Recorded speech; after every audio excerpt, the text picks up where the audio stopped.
केंद्र सरकारने शेतकऱ्यांसाठी मोठा निर्णय घेऊन कांद्यावरील 20% निर्यात शुल्क रद्द करण्यात आल्याचं जाहीर केलं। हा निर्णय 1 एप्रिलपासून लागू होणार आहे। कांद्याचे वाढलेले भाव नियंत्रणात ठेवण्यासाठी जवळपास 1.5 वर्षापूर्वी केंद्र सरकारने कांद्यावर 40% शुल्क लावलं होतं। मात्र जास्त ओरड झाल्यानंतर आता त्यामध्ये 20% कपात करण्यात आली होती। 20% निर्यात शुल्कामुळे पाहिजे तेवढा कांदा निर्यात होत नव्हता आणि त्यामुळे 15 दिवसापूर्वी शेतकऱ्यांनी आंदोलनं सुद्धा केली होती। अखेर आज निर्यात शुल्क रद्द करण्यात आलेलं आहे आणि त्यामुळे शेतकऱ्यांना दिलासा मिळतोय।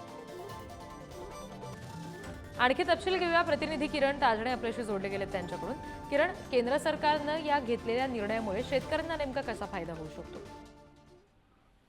खरं तर गेल्या अनेक महिन्यांपासून कांद्याचे दर घसरलेले आहेत। अशातच भारताच्या बाहेर जाणारा जो कांदा होता त्यावर निर्यात शुल्क होतं आणि इतर देशांनी देखील तिथला स्थानिक कांदा बाजारात आल्यामुळे आयात शुल्क सुरू केलेलं होतं। यामुळे कांद्याचे दर जे आहे ते स्थानिक बाजारपेठेमध्ये देखील घसरायला सुरुवात झालेली होती आणि अशा सगळ्या पार्श्वभूमीवर कांदा उत्पादक शेतकरी संघटनेपासून तर थेट निर्यातदार संघटनेपर्यंत सर्वच जणांकडून केंद्र सरकारकडे 20% निर्यात शुल्क रद्द करण्याची मागणी केली जात होती। याचे पडसाद विधिमंडळात देखील पाहायला मिळालेले होते, संसदेत देखील पाहायला मिळालेले होते आणि त्या सगळ्या पार्श्वभूमीवर केंद्राने हा निर्णय घेतलाय। त्यामुळे आता जे निर्यात शुल्क आहे ते लागणार नाहीये आणि त्यामुळे भारताबाहेर जाणारा जो कांदा आहे तो अधिक प्रमाणात जाईल आणि त्यावेळेला शेतकऱ्यांकडून देखील मोठ्या प्रमाणात कांद्याची मागणी केली जाईल आणि त्यामुळे कांद्याचे दर चांगले या निमित्तानं वाढतील अशा स्वरूपाचा अंदाज देखील तज्ज्ञांकडून व्यक्त केला जातोय।